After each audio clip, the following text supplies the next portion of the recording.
Thank you so much.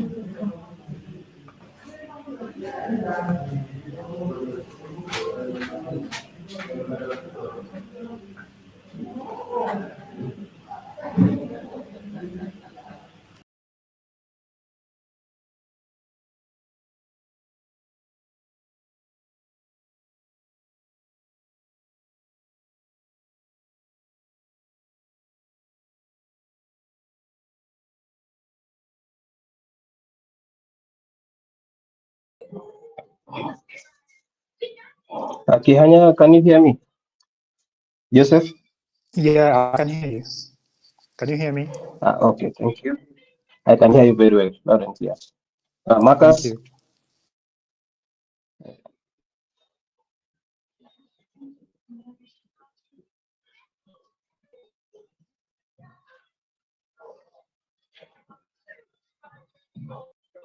Beatrice, can you hear me?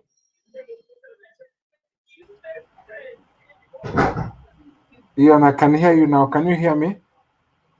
Yes, we can hear you now. Yes, I can. Good afternoon. Good afternoon. Mamadou? Hello, everybody. Did you hear me? Hello. Hey, can you hear you clearly? Thank you. Okay, so let me help. I can hear you clearly. Thank you.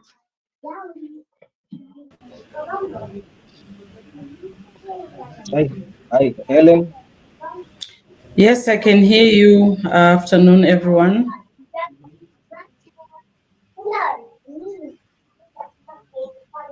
Can you hear me? Yes, we can hear you very well. Okay. Okay, so apologies the people who have problems with their cameras, but I'd like to welcome Ellen Dingani to take over the program. She's the moderator for the day. So welcome, Ellen. Thank you very much.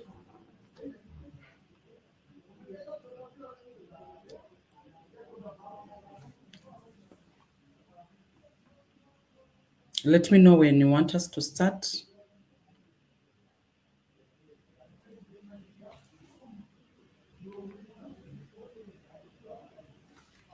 Yes, Ellen, you can start. It's okay, you can start.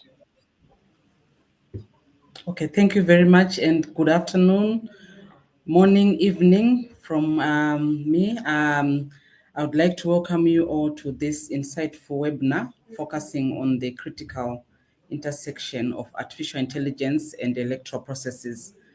As today we are commemorating the Democracy Day, International Democracy Day, The title of our webinar is Leveraging Artificial Intelligence in Advancing Electoral Integrity, Opportunities, Threats, and the Way Forward. Unfortunately, most of the debates on artificial intelligence and elections have centered and have been limited to the impact of disinformation and misinformation on elections. So the adoption of artificial intelligence in elections has been largely underexplored in our view. This promises to be an enlightening discussion on this topic, and it's not only increasingly relevant and timely, but it's also becoming crucial and healthy to discuss artificial intelligence in our democracies. So as we all know, artificial intelligence emerged as a powerful and transformative force in various sectors of our society, and the realm of the elections has not been an exception. So on this panel today, we are going to have esteemed panelists who will delve into how artificial intelligence can enhance democracy, electoral integrity, and ensuring transparency, fairness in our democratic systems. So part of my team here, the panelists include Samson Itodo, who is the Executive Director of YAGA Africa. We also have Dr. Grace Giathang, the CEO of and convener of Kiktanet. Then we have Miriam Wanjiru, Program Officer, Paradigm Initiative, and Mamadou Diane, Data Scientists, as well as Head of Tech Department. We also have Africtivists, and we have my colleague from Zimbabwe, Tendai Mbanje, who is also the Project Officer for Center for Human Rights, University of Pretoria. And these will be exploring on how artificial intelligence can be harnessed and bolster electoral integrity. So I just need confirmation if I have all the panelists from the Secretariat.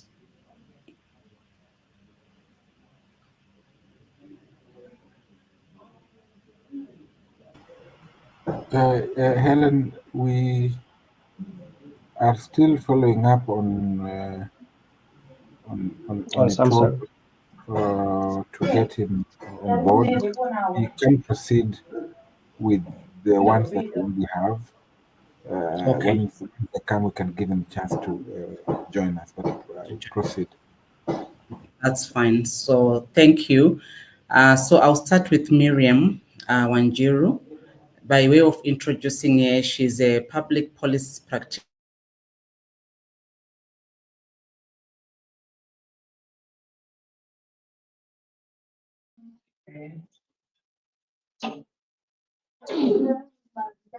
Have we lost Helen?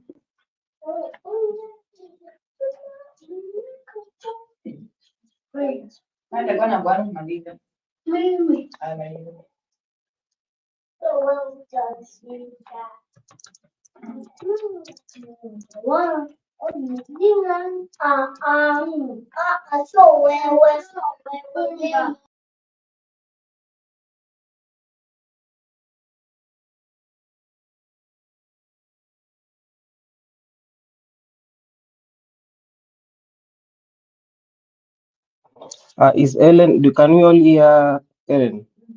Anyway, we can't hear him, Ian. I think maybe she's lost power or something. But we can proceed. Just proceed. Introduce. Okay, so.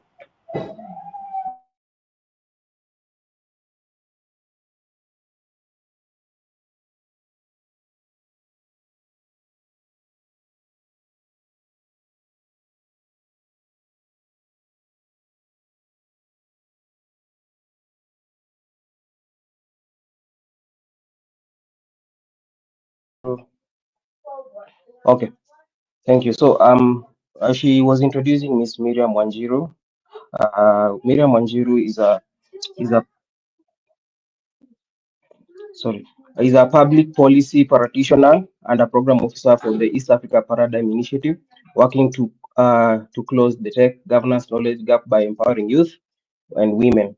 She also serves as the on the multi-stakeholder advisory group of the Kenyan Internet Governance Forum and RISECOM Program Committee. Karibu Miriam. Thank you very You much, can and turn good on your afternoon, cameras there. everyone. And then our next panelist would be Mamadou Diagne. Mamadou, have I pronounced that right? Yes, that is right.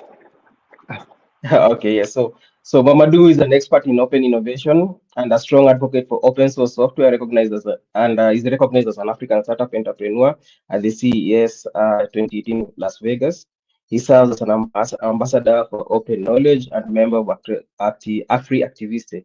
He is a dedicated in advancing open data projects in communities and tools, believing in technology and open data as key drivers of growth and innovation. Welcome, Mamadou. Thank you again. Great opportunity to be here. Did you hear me well? Yes, I can hear you very well. Thank you very much. And then our final panelist here is Joseph Kihanya. Joseph Kihanya is a senior technology fellow working at the intersection of media, AI, data governance, and human rights. He has advised on ICT and data governance reforms in Kenya, taught media law, and contributed to the global forums such as the UN Internet Governance Forum and the International Telecommunications Union, the ITU. He's also an Oxford Media Law Advocates Program alumni, and he focuses on aligning technology with justice and human dignity. Welcome, Mr. Joseph. Thank you. Thank you. Yeah, so we have Helen back. Thank you very much for jumping in. Am I audible? Yes, you're very audible. Thank you. Do we have Samuel in the meeting? Not yet. So we don't have Samson, and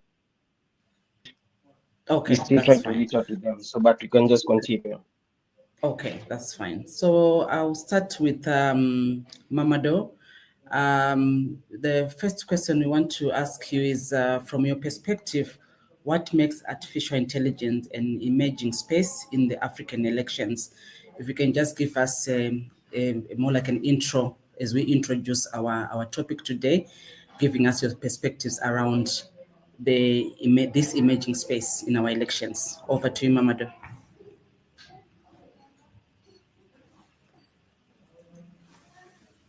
Hello, Ellen. Yes. Can you please repeat the question? Misunderstood it. Okay, from your perspective, what makes artificial intelligence an emerging space in courts in African elections? Why are we discussing about artificial intelligence? Yes, and why is it important to us in elections? Yes, for our perspective here in Africtivist and everywhere around Africa, nowadays you have a lot of in French they say disinformation. In English, maybe they say the same word, disinformation. And nowadays, when you use internet, when you go to the internet for election, for day-to-day, for political advisory, whatever they were, you gotta see this information is not quite right. You gotta see this picture, you gotta see this image, this video, all this stuff used for disinform a citizen. And in our perspective to Africtivists, we started study, we started survey to try to understand how people use this tool for creating misinformation.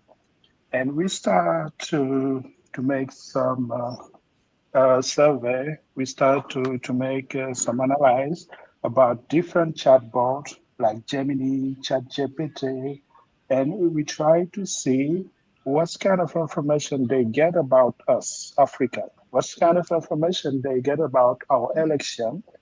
And our survey, if you, maybe I gotta share it later, the result of our survey, you gotta see the answer we get is disinformation. AI is a tool used for election to mislead us or misguide us or give us bad information. And this worked very well. Like you see, this past few years, uh, around Africa, you have a lot of trouble. And the political know how to use these tools to uh, make problems or to win election in different parts around Africa. From Mm-hmm. our point of view, we can make it short. The word Mm-hmm. is disinformation. Thank you again. Thank you very much. Very interesting insights there. So, if I get you well, we are saying to a large extent, artificial intelligence is being used to pursue disinformation, misinformation, and misleading information, especially in our African contexts of elections. So maybe I will take a jump to Dr. Mbanje as an academia and also as a young man or a young leader in elections, maybe to give us your insights around how we can use artificial intelligence in a positive way when it comes to pursuing electoral integrity. This can be through election monitoring or citizen engagement or citizen participation. How can we counter the misleading? How can we counter the misinformation and disinformation as practitioners working around elections? Over to you, Tendai.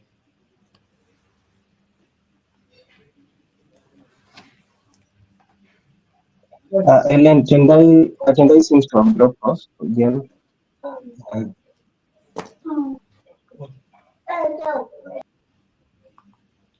Hello, Tendai. Okay, maybe we can pose the same question to Miriam. Miriam, if you can hear me. Yes, I can hear you. Thank you. All right.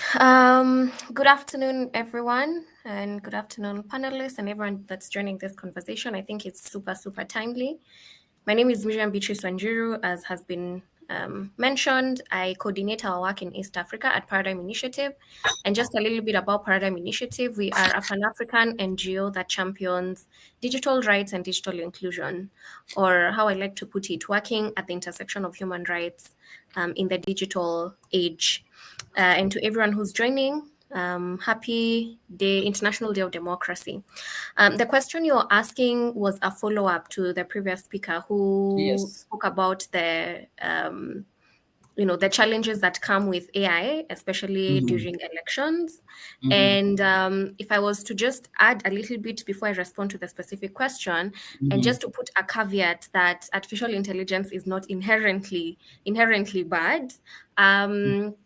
So my background is in public policy, but I've just completed a course on artificial intelligence law and governance at the London School of Economics. I do a lot of work around this area as well, and also around elections. In fact, one of the projects we implement at Paradigm Initiative is called the Digital Rights and Elections in Africa Monitor, and we look at some of these challenges that are coming up, especially in the wake of artificial intelligence and emerging technologies.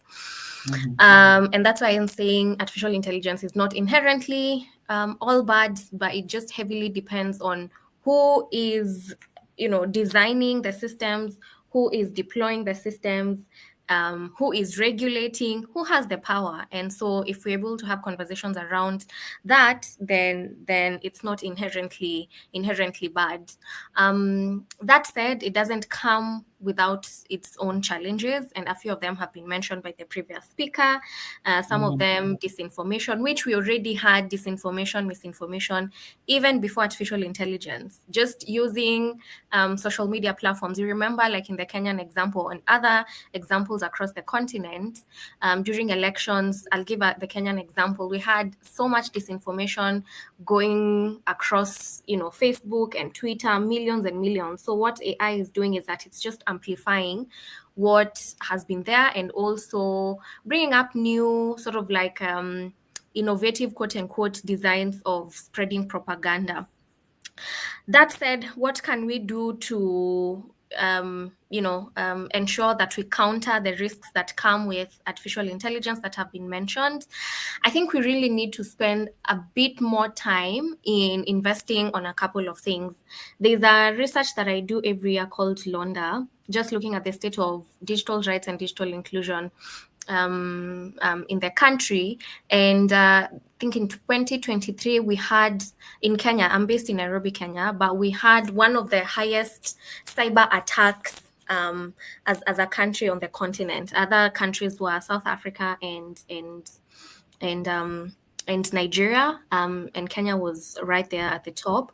So I think we need to, first of all, really invest on protecting our systems, especially systems that are used in preparation for elections and conducting of elections. We really need to spend a bit more time there, because elections are an integral part of a democracy. But then also we need to do a bit more work around educating the masses on basic things such as fact checking. I know we all know our aunties who forwarded many times. But if we are to invest a bit more time and resources in ensuring that a good number of the demographic or the population is well aware to fact check. If propaganda comes through, the first thing is not to forward, but to go to a reliable site or talk to someone who has reliable information and fact check. That just ensuring that at least you have a well-educated, a digitally literate electorate and population. That would go a long way. As I finish, I'll only cover 3. Of course, there are more, but I'll just cover 3. We just really also need to go back from a legal and policy angle and ensure that our election or our electoral laws are tight. So I expect, our election acts or bills or whatever also have a segment on how to counter AI, or at least a mention of. So we just need to go back and amend already existing laws and frameworks that are inherently for elections, to also ensure that they have, they're reflecting of the current times that we live in. So I think I would narrow down to those 3. Number 1, the legal policy aspect, ensuring that our laws and systems and frameworks are tight, ensuring that we're investing a bit more resources in educating our masses through issues such as fact checking, your media and information literacy. In fact, we are planning a training around media and information literacy sometime next month, and also ensuring that our infrastructure, because AI is not just the software of things, but also our infrastructure is tight and well protected, so we can curb issues that come with cyber threats. So I'll narrow down to those 3. Okay, thank you very much, Miriam. But I want to come back to you now as a follow-up. I like the idea that you are also including the general population in your analysis, the need for them to be educated on how to detect fake news or fake information, do fact checking. In terms of internet penetration in Africa, I think we are still a bit low if we compare to other continents. How do you suggest this education can cascade down to the community level, where your mother lives, or our grandmothers, grandfathers are in the rural community? How can we cascade this education?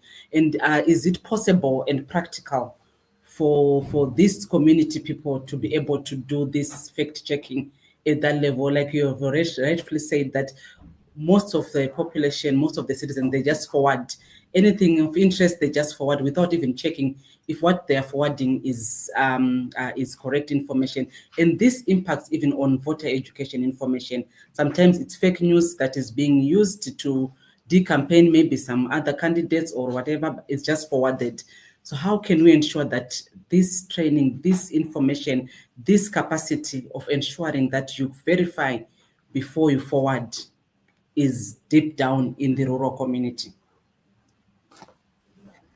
Brilliant question. And I agree with you that we are not where we need to be in terms of connectivity, and even the digital divide is still pretty high. And of course, this varies from country to country. Since we are having this conversation about Africa, you will find some countries are a bit more connected, digitally connected. Say, for example, the urban areas of Kenya digitally connected. But then if you look at countries like South Sudan, whose population also requires this information, then the number of people who are connected to the internet is way low. If you also look at countries like Burundi, where it gets even lower. I'm just doing a project in Burundi, and it's quite disheartening that still in the same continent, only about 15% have access to some of these things we are talking about. Now, given that is the scenario, I will give best practices and how we've been able to be successful at Paradigm Initiative, and that is just meeting the people where they are.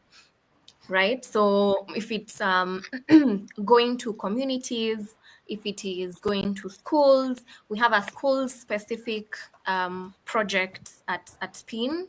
And so at that point, then you're able to meet people where they are. And particularly that project is very, very close to the community. So you have access to community leaders. So the point here is just meeting people where they are, as opposed to bringing everyone in the boardroom or everyone in fancy whatever hotels. There's a place for that, but then there's also a place for, as people, particularly in civil society, and it's our mandate, it's our role, just meeting the people where they are. And I know a lot of organizations that are doing excellent work to just ensure that digital literacy levels go high up.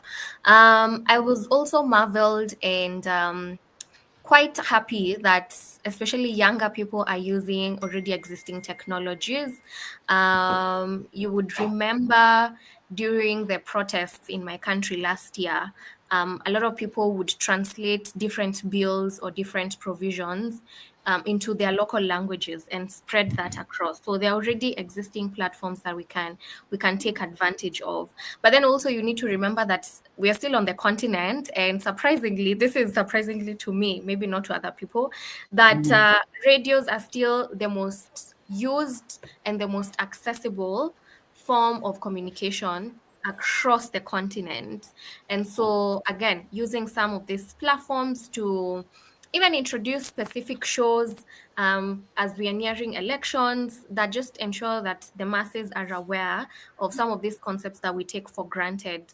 So those are some of the things I would recommend, and just to show that in as much as we have a gap, that should not be the reason why we are not taking this information to the people that need it most.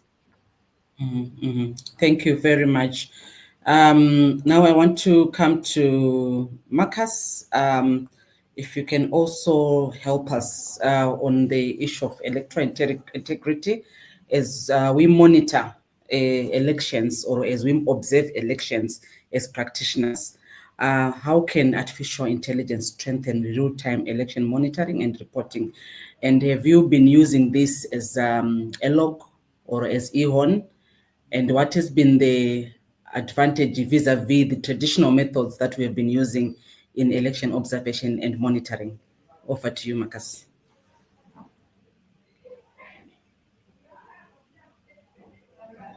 Thank you very much, Helen, for those questions. I think the truth is that AI is here to stay, and election observers increasingly intersect in their use of AI, and as well as in terms of improving those processes. And also, of course, to the extent that we see elections being conducted in line with democratic principles, AI is both a tool to strengthen electoral integrity, but also a risk factor when misused. But for ELOG and other observers in the continent, there are a number of positive contributions of AI, and I could just mention maybe like 3 or 4. For the purpose of like voter education and information verification, which the last speaker has spoken about, there are a number of AI-powered instruments, the so-called the chatbots, as well as fact-checking systems that can help combat misinformation and disinformation. As ELOG, we have, for the last 2 electoral cycle, deployed missions to track and monitor disinformation and of course debunk them in real time. And so we have relied heavily on these chatbots and fact checking systems that are clearly AI generated. But of course, the other big area in terms of monitoring the online discourse, especially that speaks to vernacular and other linguistic nuances. So some of the tools that are able to detect hate speech, for instance, or what we have called the coordinated disinformation, and especially those that are targeting the marginalized groups. ELOG has been able to rely again very heavily on those tools to help in profiling them, using those reports significantly to be able then to mitigate their effects. But also the question about the risks that are coming from AI, which I think observers are now increasingly becoming very clear on, the question around deep fakes and disinformation, because we know that AI can generate realistic videos or narratives that can confuse voters, can confuse even the EMB, can even confuse other actors. So that's a big risk that we are increasingly seeing with the population that we are now dealing with, the Gen Zs, as we call them these days. The question of these realistic but false videos is becoming a big issue. But also the question about algorithmic bias is also something that we must be very careful about. And I think it's becoming a challenge for observers increasingly. How then do they predict and how can they be also used by observers to avoid some kind of bias that come with them in terms of voter registration and of course the one that also target marginalized groups. So increase the digital environment monitoring is a new frontier for us at ELOG.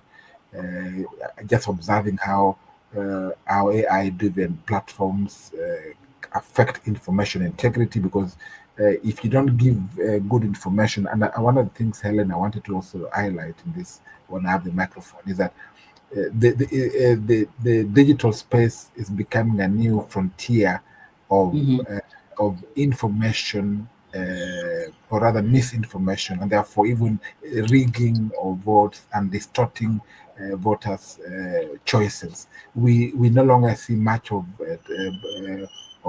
stuffing of ballot boxes or violence on the polling station. The new way now is to flood these spaces with myth and disinformation, which then, of course, distorts people's choices. So digital environment monitoring is a big thing, including with partnership with tech experts that can also be able to help us, because the AI is becoming increasingly tech oriented. So just working with these tech experts as a new frontier for observers is key. Over to you. Thank you, Marcus. Thank you very much for that insightful. So I'm going to come back to you later, but I want you to think about the issues of capacity. Do we have the capacity to change the narrative as civic society and as election domestic observer group or regional observer group? especially when it comes to counter things like deepfake? Do we have the capacity? Because I think these things are coming also with the costs in terms of trying to counter. So I'll come back to you on that one. I want to quickly go to Joseph. Just confirm if you are online. I'm online. Yes. So You can hear Joseph. me? Yes, thank you. So with your experience having worked with UN and other international organizations, I want you to help us appreciate and understand by giving us examples of successful AI-driven civic tech platforms in Africa. If as UN you've supported anything around that or in your previous engagements with international bodies, and also what safeguards are necessary to ensure that artificial intelligence continues to enhance rather than undermine electoral integrity. Over to you, Joseph. Thank you, and good afternoon to everybody. I think as a rider there, I need to say that I did not work with the UN or have worked with the UN. But then again, just to come back to what the previous speakers have noted, mine is to just echo, perhaps, I know the topic today is on elections and as a specific seasonal event, but to say that over what has been observed over time is that the use of technology is used way before the election cycle kicks in. So that the things that perhaps we should be asking ourselves is, for instance, there's a Reuters study that was done in 2025, and the question that was prominent amongst that is, where are most people getting their news from? And the answer in most of the jurisdictions that were studied, including Kenya, is that upwards of 50% of people are not using traditional media outlets. And this we are talking about radio, television, or newspapers. And especially on the newspapers angle, I think there is worldwide, there's a declining readership over. And that means only one thing. It only means then that we are losing industries that supported what you'd want to call trained journalists. So we have a lot of citizen journalism now, which is a plus in many, many environments. But then what that means is then that the question of what then gets to be consumed by the public does not have what you used to call maybe 10, 15 years ago as the record of truth. That is where now fact-checking seems to be something that has to be done, including articles that perhaps may come from what you be considered to be traditional media. So that is something that is going to be with us for some time. As somebody said, artificial intelligence is here with us to stay. It's not waiting for us to be ready. I think questions about disinformation and misinformation have been and will be with us for quite some time. I think what a study, for instance, from Carnegie Mellon noted was that we need to figure out how to empower citizens at the point of consumption so that they are able to then make the right decisions. There are questions about deepfakes, there are questions about unverified information, and we know that, for instance, that the truth, if there is such a thing as objective truth, travels way slower than what you'd want to call misinformation. And that's why you find when she was talking about aunties who keep forwarding and forwarding, it is not so much a question of the truth or falseness of whatever is being disseminated. It's a question of virality. So what goes viral of itself, if there is any opportunity to correct what went viral, the opportunity is almost nil, in the sense that that information travels so fast out there that it would take a lot for communities to get back and say, maybe we were wrong to view what we viewed as having not been correct. So those are the challenges that we are looking at in relation to the use of artificial intelligence. But I would want to say one thing also, and then which we can note. I think the challenge we are having now is that algorithmic biases were there maybe 5-10 years ago, but we were not quite acutely aware of it because we were just perhaps on these platforms, whether it's Facebook or other platforms or Instagram or other platforms, and we were just consumers, and we did not know on what basis some of this, what you would want to call selected information for you, how that came about. What we call now, what is enhanced during election is what is called micro-targeting.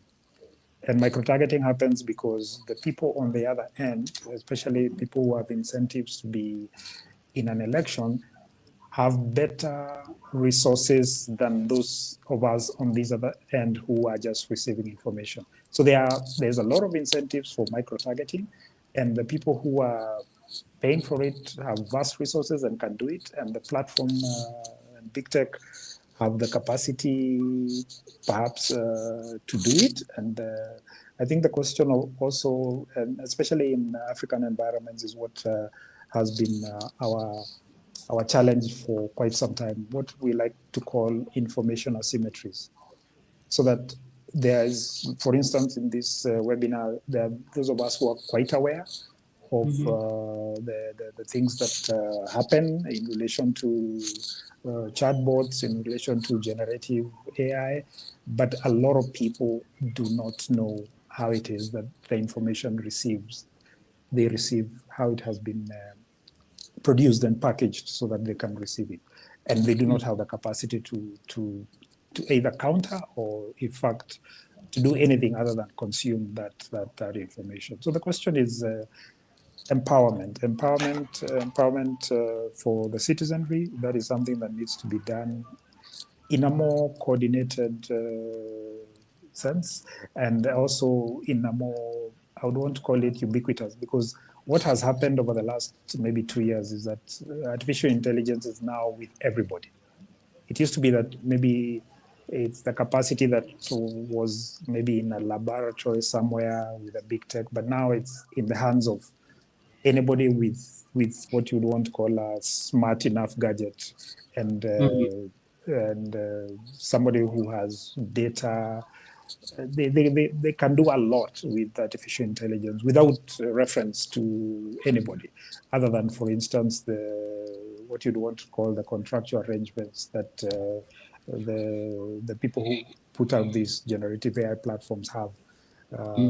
Maybe that's contractually, that's the only thing that binds you, so that they can tell you then that we cannot provide you with that answer, or we cannot provide you with that opportunity. But if you want to create any scenario and get an answer and perhaps put it out there, generative artificial intelligence is now at a point where somebody was saying the other day, it's like the moment electricity arrived in the world. When artificial intelligence now becomes a tool that is so ubiquitously available, then we have to contend with that environment in mind. It's an opportunity, but of course there are threats within that opportunity as well. And perhaps maybe later I can answer more questions in relation to that. Okay. But that's my take for the time being. Thank you. Okay, thank you very much, Joseph, for that. Yes, sorry, I meant to say you have contributed to global forums such as UN Internet Governance Forums. Apologies for that. I'll come back to you, Joseph, and I'm going to ask you a question around how should regulators balance free expression with the fight against online misinformation, in view of your contribution also around citizen journalism vis-a-vis trained and seasoned journalists who are trained in universities and colleges. I want to come back to Miriam, if she's still with us. Miriam, are you still with us? Yes, I'm here. I want you to look at the marginalized groups, youth, women, PWDs, in terms of how can artificial intelligence tools help the marginalized group, focusing on those three categories. So women, youth, and persons with disabilities, how they can participate more and effectively in elections and using these tools. Over to you, Miriam. Thank you very much. Before I answer your question, there's something that the previous speaker has mentioned, and I would want to speak to it a little bit, just That's fine. Go ahead. to That's okay. give a bit more meat, and I completely agree with what he said. He mentioned something about virality, and I think we cannot finish this conversation without talking about the place of big tech and the place of platforms, especially when it comes to to elections. And virality is super important, because for something to go viral, it's not accidental. And a lot of the time, because we're talking about artificial intelligence, it is AI that is driving these algorithms.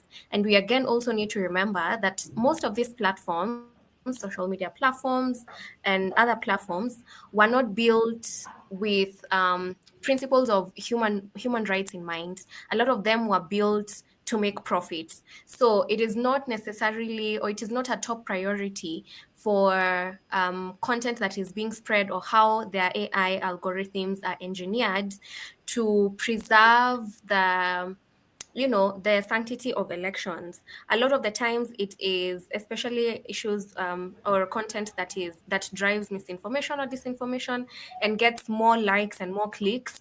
That means more money for these platforms. And I think as a collective, we just need to push more for algorithmic transparency. And also, while we are trying our best as different entities and different stakeholders, a key stakeholder that should be held accountable, especially during the electoral cycle, is big tech and platforms, because that is where our civic engagement is moving to. So I just thought I needed to mention that, so that Thank you for that. Yeah. we're Okay. all we don't lose sight of it. How can AI support marginalized groups in elections? As we've mentioned multiple times on this call, I think AI is both a tool and a weapon, and there are already existing tools and systems that can ensure that people who've constantly and traditionally been left out and marginalized are brought in the center. And one of the easiest tools I can think about is, like the speech to text tools, right? That can help people with different disabilities to read, understand different manifestos, different election materials. So those are some of the tools that I would hope that African governments would start adopting. In the near future, I mean, I can see a lot of countries that are trying to move to a fully digitized or AI powered, voting system for people who would ordinarily not be able to physically go to stations. So, and I know we already have an entire ministry that has the database of these people. So if we were a serious country and a serious continent, and we have where these people are located, then we could make an exemption and say, yes, you can vote, or you can tally, or you can vote, or you can participate from the comfort of your home. But also something else is what I have mentioned before, that I am seeing a trend where especially the Gen Z are using existing tools to translate ideally or originally very complex policy documents in local languages. So that people who have been left out over the years can can be part of the process. Allow me to mention something that has just come to my mind that is so commendable, and I don't know if anyone from I think Kictanet was supposed to be here. We also had the same idea of developing lexicons, and I'll explain what that is, in preparation for elections. And so, again, working hand in hand with entities such as entities in the country that have been established to manage misinformation and disinformation and hate speech. So a lexicon is like a set of words or problematic terms and phrases that would lead to propaganda, or that are, because language is very context specific and it's very categorical. So what we do, or what a few organizations have seen do in the past, is come up with a list of phrases in form of a lexicon and provide that to, say, Facebook, and say, during this time, if you can see a lot of content that is saying madoadoa, for example, which was one of the problematic words used in the previous election in my country, then you can easily take down that content, so that then platforms do not come to us and say, Kiswahili or Zulu is changing every so often, so they can manage the spread of misinformation, disinformation, and hate speech. So what I'm saying is there are already available tools in the market. You just have to pick based on the needs that we have and make them work for us. Are these tools open sources? Are they for free? Some are open source, some are not open source, right? Miriam? So yeah, I know a number of tools that are open source, that are, speech to text, for example, or text to speech, that people with different disability can use. So it's both ways. If it's translating election material, of course, we saw last year Gen Z use ChatGPT, just developing specific ChatGPT for a specific bill. So that can be also one of the tools. Yeah, so there are plenty. There are so many. So we just need to be very intentional in identifying the needs and working with that. Okay. I think that's exactly what I wanted you to touch on, especially with regards to our special interest groups, especially with regards to if these tools are available, readily available, if they are for free. And also going back to what Mamado mentioned earlier, that they are doing a survey in terms of trying to see what kind of information is being fed into these chatbots. I think it also comes back to our issue that even the chatbot that are being used by the marginalized groups, do they have factual information that is not misleading, that is not disinformation? But thank you very much for those insights around special interest groups. I want to quickly move to Mamado. I think just to help us unpack a bit more the issue of artificial intelligence adoption in elections. What are what you can call maybe the biggest risk that are around this digital divide? What are the biggest risks that we should be aware of as practitioners, as civic society, as governments, as people in the tech community, that we should be worried on or we should be aware of? So over to you, Mamado.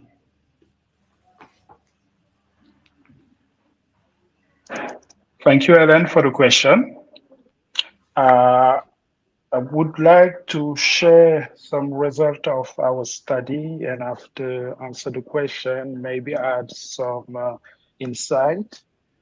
If you don't mind, I already share my screen. Did you see it?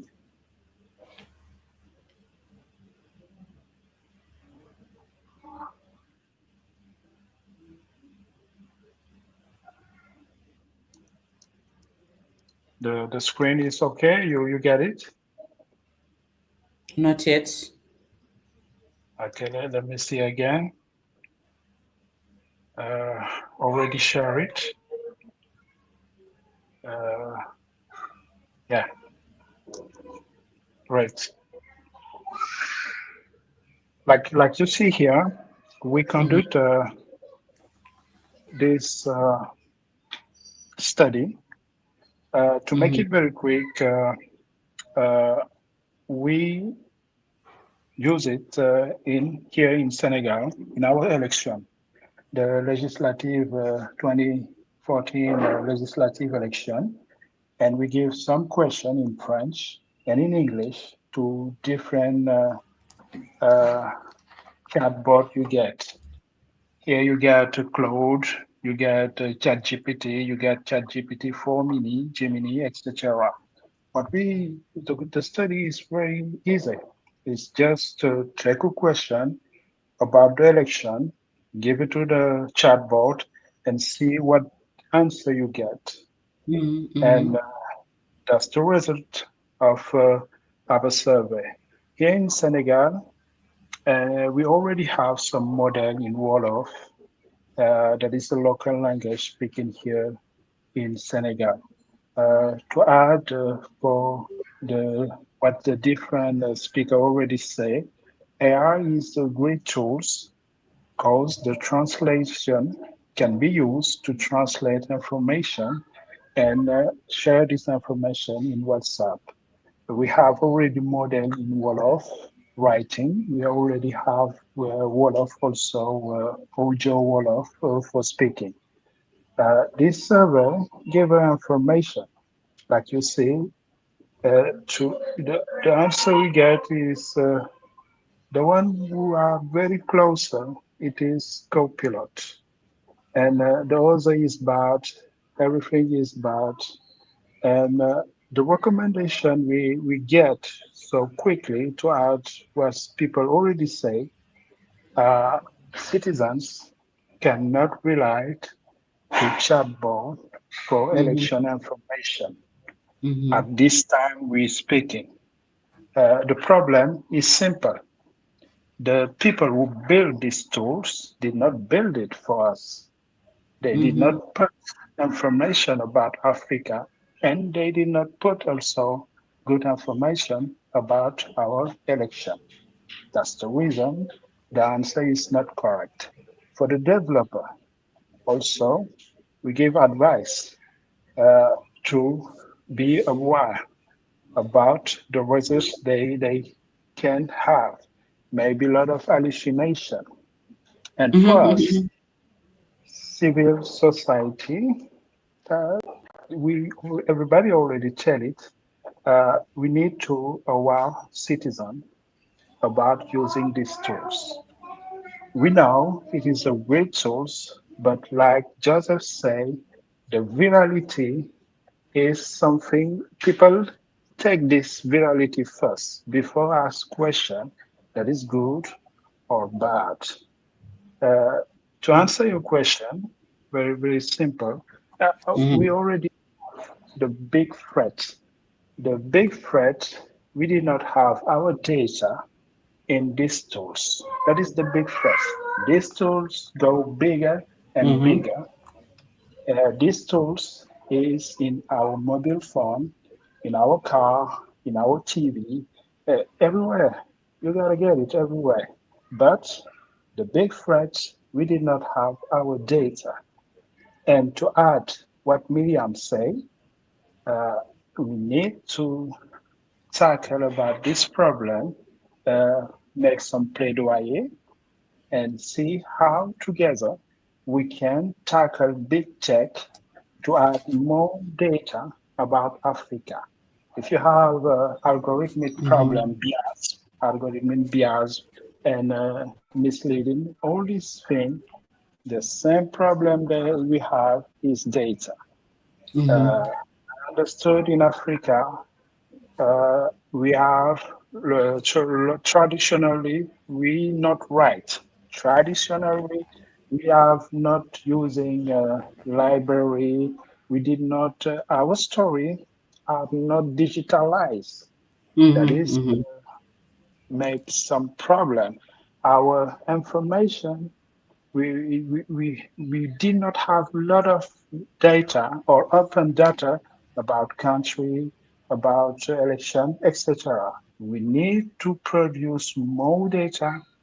We need to share this data to give it an open, and we need to mandate uh, this big tech use our data. The study we did here in Senegal, every country in Africa can do it. We already have the technology, the process, everything we already did is open. We can share, the tools we use, the methodology. In every country, if you would like to be part with activists also to do it, can accompany every country or every civil society to do this study. But what I would like to add to this threat, if we are not tackle it very quick, they will begin very big threats. Every year passed, we did not bring data, we did not reduce the gap, the threats, misleading, disinformation, etc., very big. And like you see in our society, you have sometimes tribal problem. Here in Senegal, you have some tribe called Sere, another tribe called Pula. Using these tools, you can easily mislead, give not good information, and you have tension about this different tribute. I did not want to stay to the bad thing. I would like to come a little bit also to the good thing. The good thing is we have the knowledge in Africa. The good thing is we have the talent. Because a lot of African go study uh, in this big tech and in the European country, USA, in China, and they have the knowledge. But we need us, Africa, to need it is the priority to have our own model, to have our data. It is a priority to reduce the gap of AI. If we did not do it, the threat is gonna be very big. And the only one we see here, and we would like to award awareness to you, it is the disinformation. That is the simple word, but we can do a lot of things with this word. Thank you again. Thank you. Thank you, Mamadou. Very interesting research. If you can also maybe share with ELOG to share with other stakeholders or audience on this platform. I think it's very interesting. And I'll come back to you, I think, in terms of, I think Miriam also mentioned the same, that we need to be well coordinated to ensure that our data is in there. So my part of my question will be to both of you: how can we do this coordination? How can we make sure that the data that we provide to these big tech companies is accurate and we provide authentic data, and also to see how we can even generate our own maybe bots as Africans, or strengthen the bots that are already there by inputting our stories, our information, so that we don't lose or they don't get misinformation or misleading information. And you are very right that the issue of the absence of digitized data is a big issue. And I think this takes me to Marcus, maybe to expand on how as civic society we can collaborate with electoral management bodies, because they also have a lot of information when it comes to election results in granular form. They have all that information. How can we collaborate with our election management bodies to adopt artificial intelligence, AI, responsibly? And how can we also work together to feed accurate information into these bots by the big tech companies? So over to you, Marcus.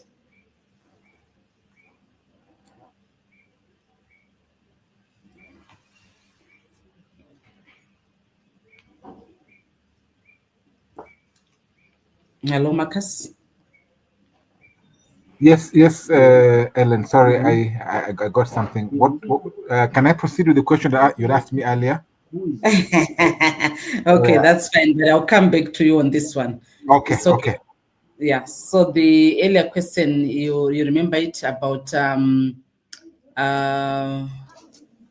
let me just check maybe if you can just remind me, I'm checking my notes. It was about reporting, election observation, and monitoring using AI. Yes. Yes. Right. So I could quickly count on, because I think the question that you'd asked in terms of capacity of Yes. observers to respond to AI threats. To AI, yes, yes. And whether we have it, I think the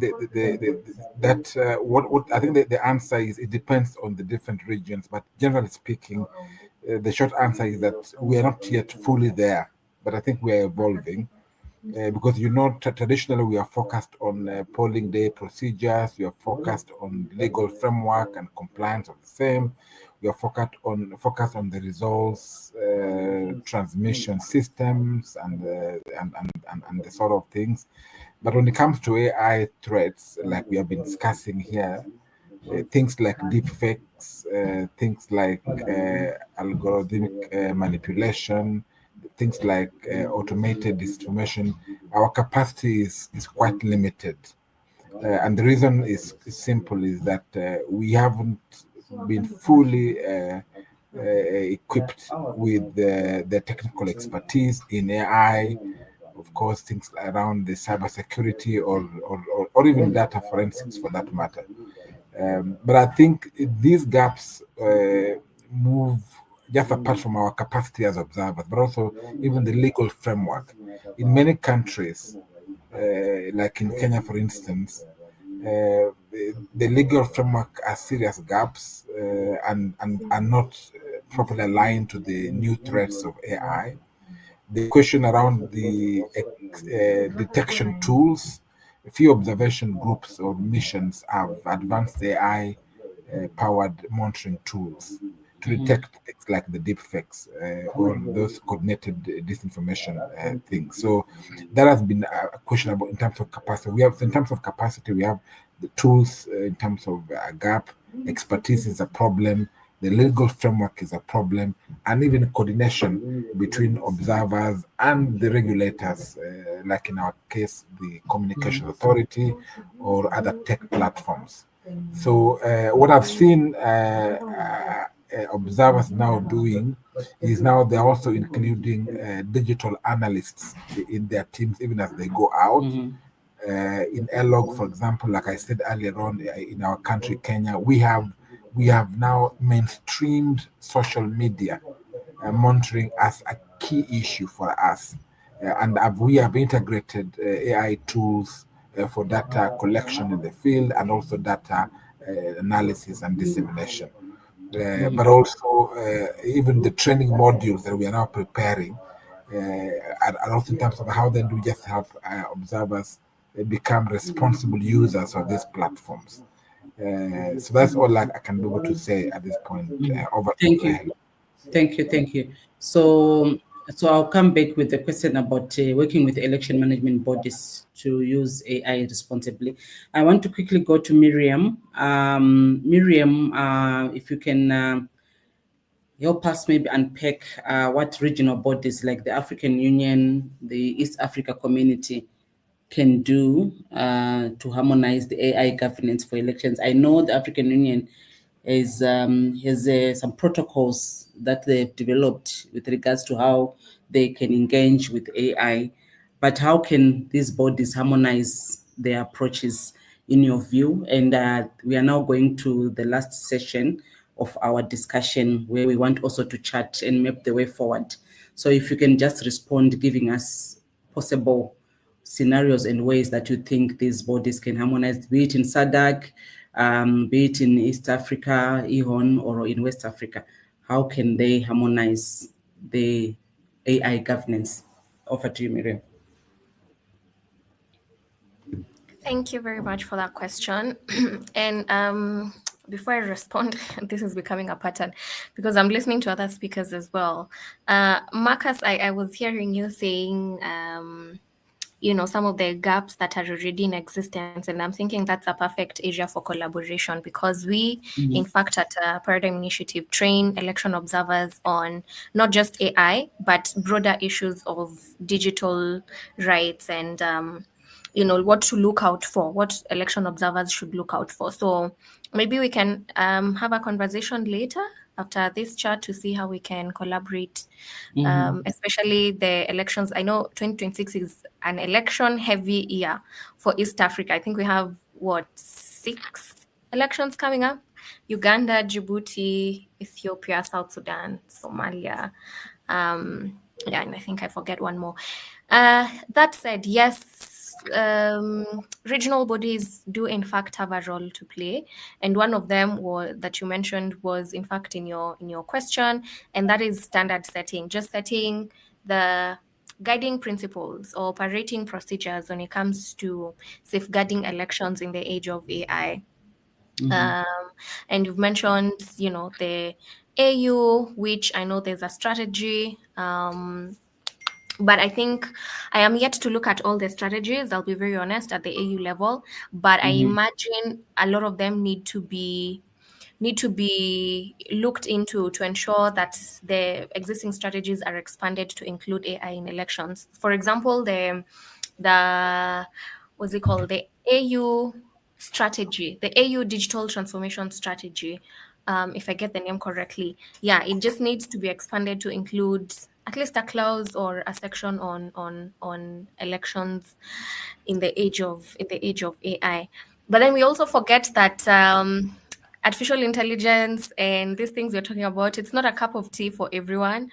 It is a relatively, I say relatively because AI goes way back in the 1950s, but now is when the craze is happening, and we forget that some of these regional bodies also require a lot of capacity building, and I'm hoping that we'll have a lot more collaboration between people who do, like ourselves, who do this day in day out, just build the capacity of people working in different election management bodies, regional organizations, so that then they are able to come up with strategies and policies and frameworks that are in line with the current times that we live in, and also human rights.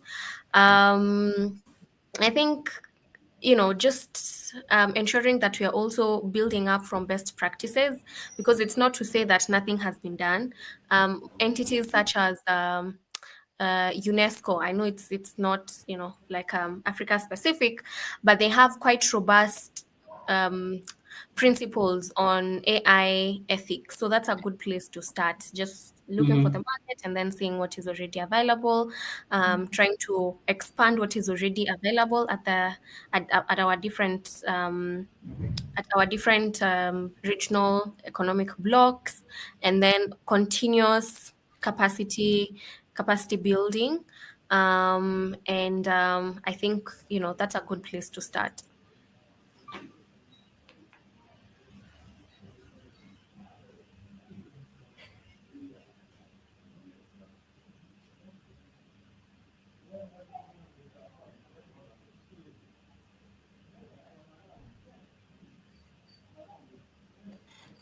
Over to you. Okay. Okay. Thank you. I we've think I lost- lost the last part of your contribution. I don't know whether you can hear me. Yes, we can hear you. Hello, Miriam, can you hear me? We can hear you loud and clear. I think must be your internet.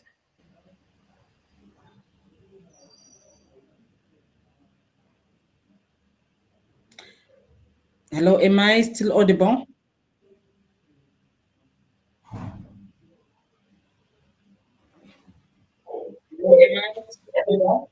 Yes, you're still you're audible, Ellen. Continue.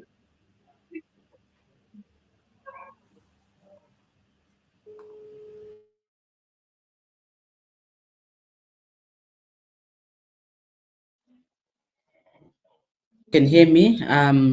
Thank you very much for that confirmation. I was just wondering if I'm audible. So I want to quickly move to Joseph, just to help us as we chant the way forward. I want you to maybe talk about the strategies that we can adopt to ensure that artificial intelligence strengthens the partnerships between election management bodies, civic society, technical companies, as well as the academia. How can we strengthen the partnerships? And I think if we can also related to some of the points that came from our other panelists with regards to the chatbots, how we can contribute, how we can strengthen, how we can ensure that the information that is in those chatbots is factual. And also with regards to the issue of our capacities, do we have the capacities, like what Marcus was saying, that we need also to build our internal capacities, especially civic society, when it comes to election monitoring, observation in our different contexts. So what are the strategies offered to you, Joseph? Thank you. Thank you. And I want to thank the previous speakers as well. There's a lot that can be done, but I think one of the key highlights about democracy is that democracy is fragile, and it's not just fragile in Africa, it's fragile throughout the world. And for it to be maintained, I think it has become rather obvious to everybody that the information society that we need is now more and more an information society that is based on digital access.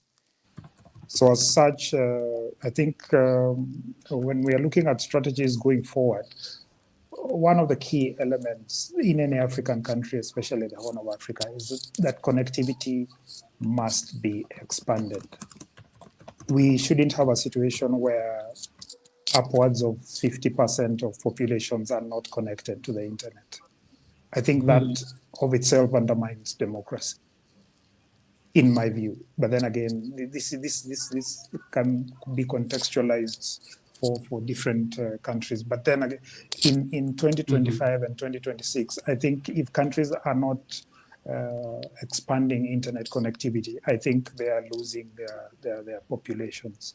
I think an aspect also that needs to be looked at is the question of if artificial intelligence is going to be used, and it will be used in elections, the questions of, for instance, accuracy and reliability.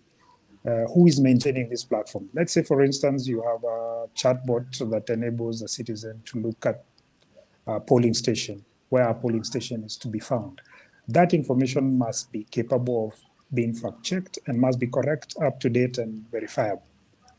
There was also the question about, I think in our environment, there are questions about polling entities. Polling entities are just predictors of how they think a certain question may or may not be answered by the population in relation to the outcome of an election. This will become increasingly more regulated in our environment in Kenya. There's an act that regulates that, but with artificial intelligence, I think it's going to become rather obvious that it's not only these entities that can do that. For instance, a citizen can now be able to pick information from the electoral body and create their own parallel reporting structure, which, if it turns out has the virality I was talking about, then it's very hard to control voter or a vote outcome than in normal circumstances. There's also the question of transparency and explainability.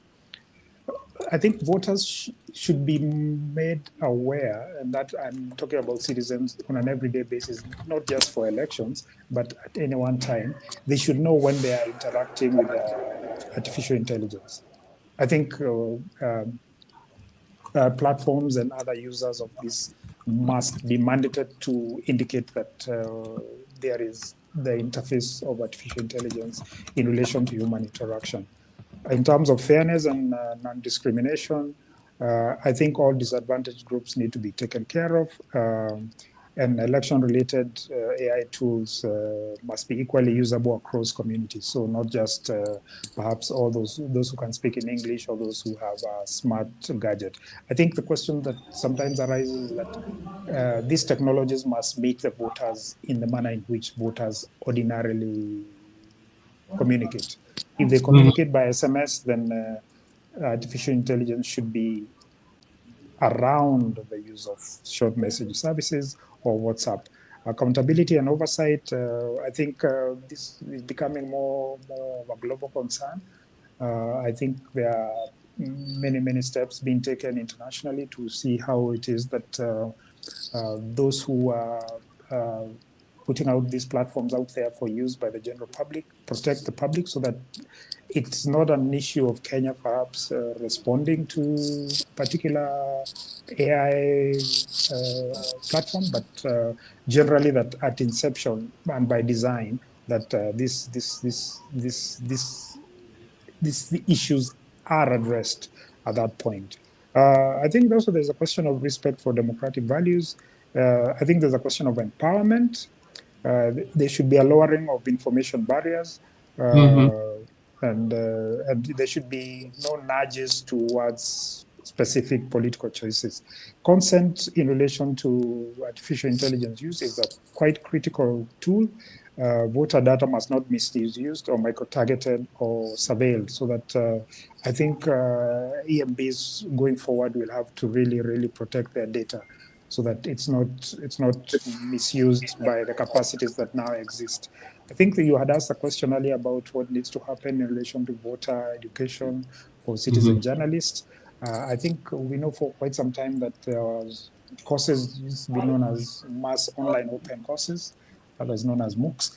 I think we need to configure a situation where there is dedicated channels by EMBs especially to get to a situation where they are routinely informing citizens, not on a 3 weeks to the election basis, but throughout the life cycle of democratic course, that you can go today or perhaps on a website and learn something about the elections in your country.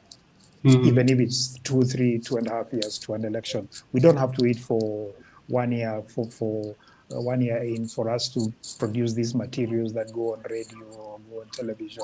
I think this is something that can be done and done immediately, because why is it that an influencer can be able to upload videos on a daily basis, and a body that is mandated to educate voters cannot do it until 6 months to the election? These ones are doing it for money. Influencers are doing it to get more likes to get more money. Well, that's your question. They are getting money, but also the public has already financed. The public has already financed these EMBs. Why must they wait for 1 year into the election time to say we need this money? What I'm asking is that clearly the barrier to communication has been lowered so much that there's no excuse for non-communication. If someone sitting in their bedroom can film what they film on a daily basis, what about an electoral management body that receives billions of Kenyan or other public taxpayers' money? That's a question I'm asking. Forget about the incentive bit. Yeah, because that's already the answer, but it's not answering the question. How is it an individual is able to do it and a body and an institution is not able to do it? That's a question that I'm asking. I think that's it. As we are also concluding that that response, can you also maybe also touch a bit on the question that has come on in the comment section? So how can electoral commissions that already struggle with perceptions of bias building trust in AI-driven tools or in AI-dependent suspicion? How can they, there are issues around perceptions, around the public perceptions with most of the commissions, I think in Africa, even in countries where we come from. So can AI enhance the public perception on trust, or it can actually do the opposite? And the person is asking the claims of computerized leaders, like the Kenya 2017 elections. I think the results issue in Kenya in 2017 election. Maybe just to conclude by responding to that comment as well. It's an interesting answer, but I think for technology purposes, technology is neutral. It just depends on the application. Mine is to indicate that perceptions are created over time, and it's a more difficult thing. You can lose your very high trust environment within a couple of weeks. Something you have created. So social capital needs to be built over time. and needs to be maintained. The question is, what strategies can be used for that? It is not a foregone conclusion that because trust deficits exist, that they will always exist. I think that is a defeatist attitude in relation, especially if we are talking about sustaining democracy. And we know that democracy is not election related. Democracy is an everyday engagement by the citizens and their governance structures. So this is something that ought to be done on a daily basis. And perception in relation to trust needs to be created on a daily basis, not on a podium at some hall at the conclusion of an event. That is not where you get your, that's not where you get your trust. Your trust is created at the very beginning from the word go, and everything that you do on a daily basis, you then carry the citizenry along with you, so that by the time you're on that podium saying what you're saying, then people trust that you had carried them all along, and everybody understands how we arrived at this moment, and therefore nobody has any recourse to, for instance, look for any other source of what you consider to be, I don't know how people put it, do they consider it to be truth, or I don't know, or it's something that is built over time, and it's painstaking, and it requires a lot of work, and that's all I would encourage our EMBs to do, because that's why they're paid by the public, to enhance democracy. Yeah, thank you. That's true. That's true. Thank you very much for that. So we have quite a number of comments, questions from Honorable Sengeli Brian. I think most of the questions have been addressed. I see he has just flagged, how do you communicate the role of AI in elections to citizens who may not understand without fueling conspiracy theories or elite capture of the narrative? I think this has been partly answered by the panelists, but if there's a panelist who wants to clarify again this and take up this question, please unmute and go ahead. Thank you. Maybe I can just comment and say we tend to imagine that citizens don't have the agency and often brush off and say they do not understand anyway. So let's go ahead and either make policies. However, I am completely opposed to that narrative. And that's why it gets me so upset, like the AI strategy that we adopted recently. During public participation, it was only given, 3-4 days, and submissions were to be made virtually through email. And, that shows that there's a perception that the citizen or the people do not understand when things around artificial intelligence. And I just want to remind all of us that, in fact, all the AI systems that we use comes from citizen data. It is citizen data that is used to train the systems that we do so enjoy every day, right? And so we owe to the population, at least the people that understand artificial intelligence to a certain level, we owe it to the population to even go back and break it down, the basic concepts of artificial intelligence and what that means to you as a person, as a voter, as someone in the community. How does that affect you? Then, therefore, after that, then they are able to make informed decision. But this idea of taking away their agency in the name of they do not understand, I think it's a very dangerous direction that we are following. And in the case that we even have our own homemade or developed AI systems, it would be very difficult for communities to adopt because it did not engage them from the get-go. So I think we should, it goes back to design thinking, systems thinking, ensuring that everyone is engaged and involved. And in the case that some things are quote unquote technical, it is up to us, it is up to the government, it is up to entities and stakeholders to go back and break it down in a language that is simple and they can understand. And so just ensure that we are all inclusive from the get-go. Thank you very much. And on that note, maybe if you can give me the three parting shots, but probably in the category of the most pressing AI-related issues in African elections as your parting shots, just the three critical ones that you think are the most pressing issues going forward.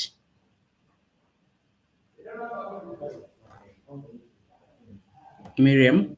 Okay, I was pleasing you for a bit, but I think you were saying I give my closing remarks. Yes. Did I Or if get you it? want me to, I can go to others and then come back to you. Yeah. No, I'm happy to go. Okay, that's Thanks fine. for having me. Okay. Thanks for Okay. this conversation. I'm really looking forward to continuing the engagement, especially with the Mm-hmm. organizers. I have a lot of activities planned around digital rights and elections next year, and I think it would be fantastic.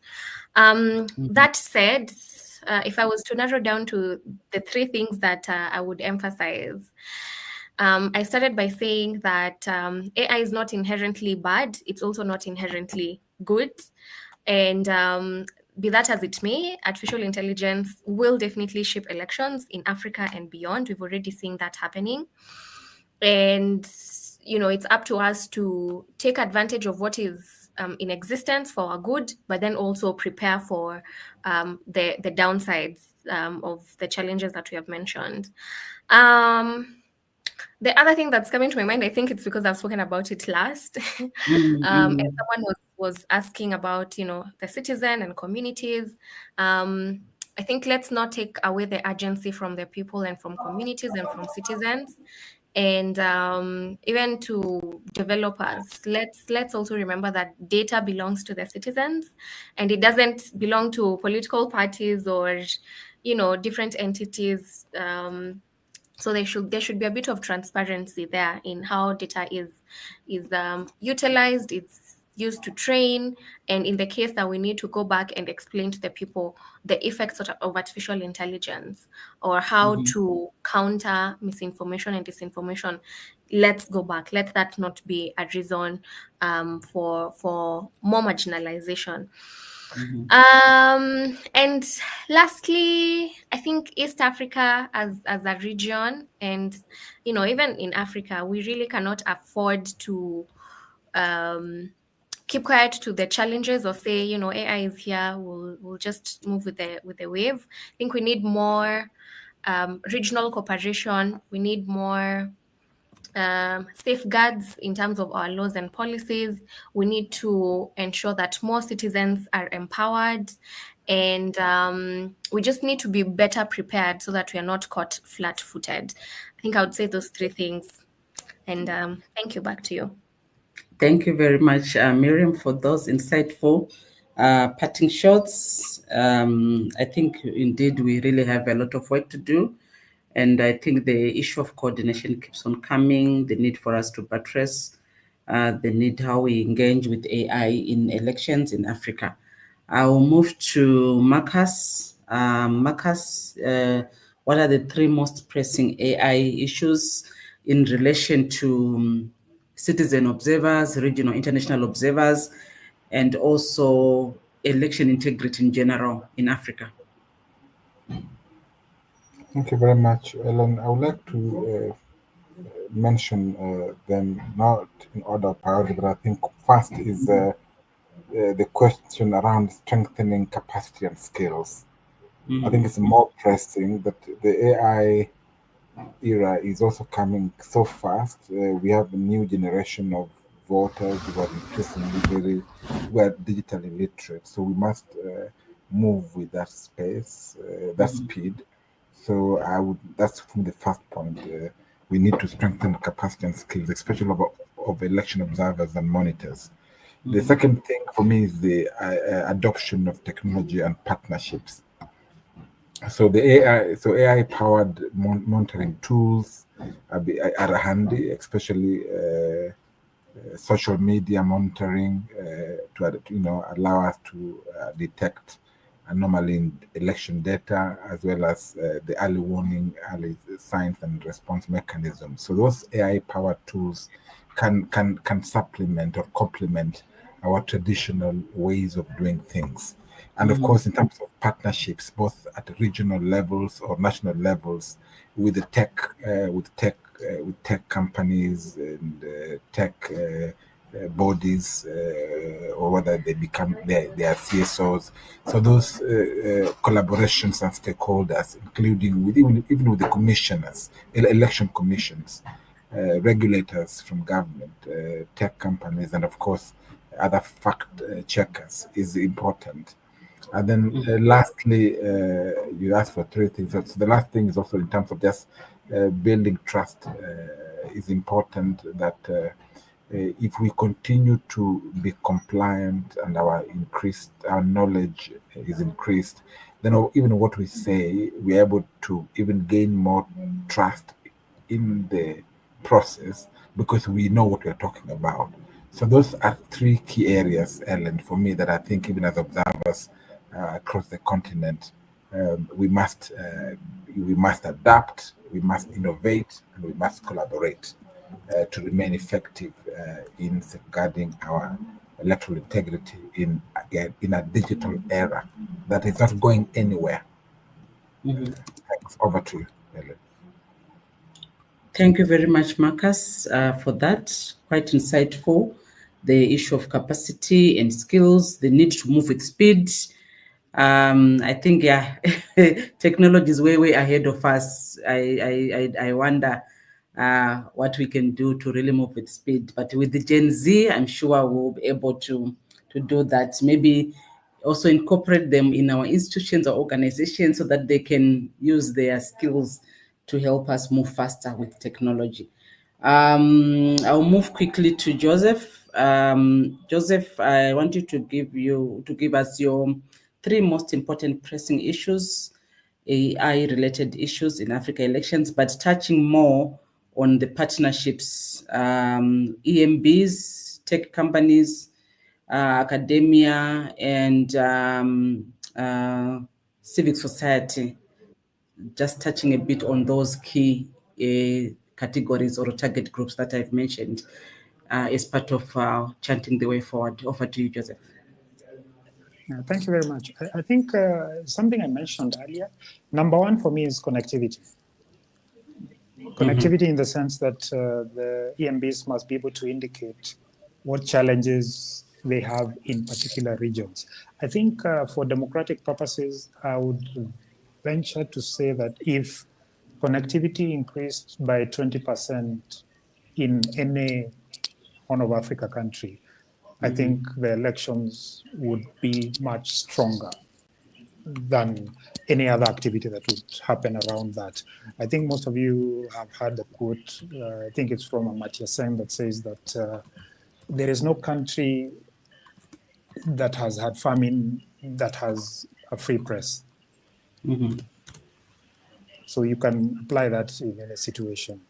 So mine is that. And secondly, I'm looking at the question of there's a lot of talk about laboratories that are community-based that can come up with maybe solutions that are local in relation to the deployment of technology in elections. I think that is crucial.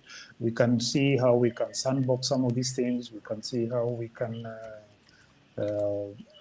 fund them, whether through universal service funds or other funds that are available for the public. I think that would enhance the versatility and sustainability of our democracy through election cycles. Number three, I would say it's information, more and more information. As much as artificial intelligence systems are out there, and as much as the generative AI is an aspect that consumes a lot of information in order for it to give the output that it needs to give out, I think a lot of correct information needs to be inputted into these systems in the short term, because we perhaps do not have the capacity to develop our own platforms, but what we have the power to do at this stage as African countries is to put out our information out there so that Mhm. what a general citizen is getting feedback from some of these platforms is as accurate as it can get. That's my contribution. Thank you very much for having me here. Thank you very much, Joseph. Garbage in, garbage out. So what we put is what we get. So I totally agree. We have the information, I think. We have the information in our organizations, as academia, as experts, as institutions, but we need to make sure that it's channeled in these generative AIs and it's used responsibly. Thank you very much for those insights. We'll now go to Mahmoud. Your three most pressing issues around African elections. But again, I want you to look at in terms of how, as experts, how as civic society, we can also ensure that we are responsible in terms of what we also feed in, because some of us, even in our different spaces, we are also the ones that are creating these deep fakes, these misleading information, politicians, to ensure that we misinform the public and they vote in certain patterns or in certain ways, or we push for certain narratives. How can we ensure that as civic society, as experts, we are able to detect which bots, which generative AIs, or how can we also make sure that we publicize the right bots or the right generative AI so that citizens can use the correct channels when it comes to getting information? How can we do that? We liked your survey, but beyond that survey, how can we disseminate that information to the citizens? Over to you, Mamadou. Thank you again, Helen. It's a lot. I did not take my lunch break, and Oh, like you know, sorry. here in Senegal we speak in French, and I lost my English. But I gotta try to add. I think all the different participants had already wonderful insights with topics, and this kind of topic is very useful for our organization. First of all, is to share what we're doing here, and second, to get connect. And so, if you ask what we lack or what we need to improve, I think the first thing I already said is the data. The data for us African citizens, we'd like to get informed. We would like to know the rights laws. We would like to know how the election is proceeded. To monitor it, also, we would like to get access to this information, and also the AI need to have our data, etc., etc. For me, if I would like to state this point, uh, more data, less problem. But to add what everybody already say, all the participants already tell it, here in Africtivists, we know technology is a very good tools for citizens. That's the reason, uh, I tell it, 25 or 15 years ago, who, like citizens here in Dakar, I meet Sherpa, I meet other person, and we ask to ourselves, what can we do? We have knowledge. You are a coder, you are a journalist, uh, you work in social media. Let's be together and try to bring some solution. 15 years ago, they bring us here. Now, uh, what we see in Africtivists, we need to give opportunity for young generation to do the same easily. That's the reason, like Joseph already said, I think, we launched a lab. We call it Citizen Lab. In 7 countries around Africa, we already have Citizen Lab. I can tell Mauritania. We begin at Mauritania, very difficult country, but we launch it. We go to Benin. We go also to Chad, to Cameroon, to Guinea, Senegal. We would like to come to the east, but we spend a lot of time here in the west of Africa. What we do in this lab, uh, first of all, to awareness is important. When you have new tools, nowadays we talk about AI.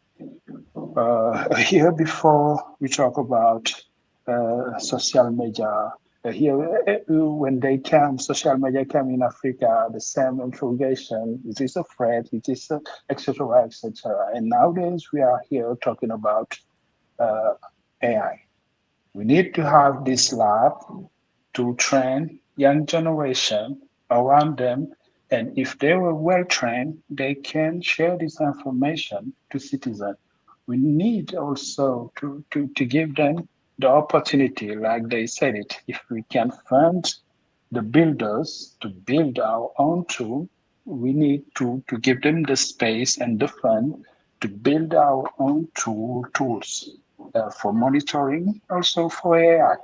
We need to have this kind of thing in this citizen lab. Also, the most important thing about the lab is to bring different competence. You don't need just technology to build the world. You need everyone, every citizen, and that's the reason we need to let, like they say it, local. We need to every country do the same lab, but we need to have it something very local, something very close to citizen and open to everybody to can add, to can contribute, to can share, etc. That's what we try to do with this project, Citizen Lab in Africtivist. And also we have other projects of turning around the data, the AI. And for me, for us, it's been a pleasure to expand, to get knowledge about different community, and like Joseph, how they call it, Marcus, and Miriam, to see how together we can have our white paper or white book about election AI in Africa, starting to this point, see how we can go to tools, etc., etc. But let's make together the effort to work together, not do sometimes it's not necessary everybody do the same thing. You can do this, I can do that. We can make our effort to come with different proposal, tools, laws, and awareness, etc., etc. And together, I think we can tackle this. I think it's not a problem. Now, it's not a problem, the AI and the election. It is. The world go this way. We just need to be more prepared, use the best part of these tools, and avoid the pitfall and all the other problems. And to do it, we need to do it together. Thank you again. Thank you very much, Mamado. Indeed, we need homegrown solutions or Africa-grown solutions, and we are very excited to be engaging with you and the Citizen Lab that you spoke about. I'm sure you'll be able to share more information in our future interactions. Thank you so much. So this brings us to the end of our discussion. As we bring this enlightening discussion to a close, I think it is clear from the discussions that AI continues to present both immense promise and profound challenges around electoral integrity.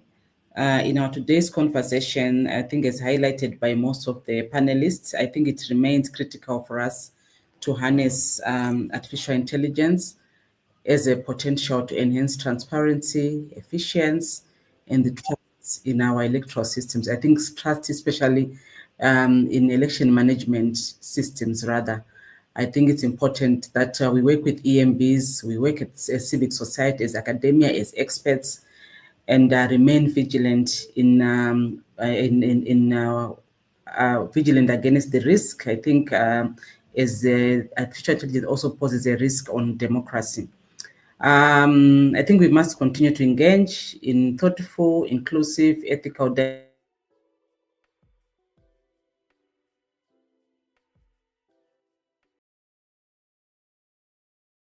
conversation has sparked new ideas and has also inspired continued engagement.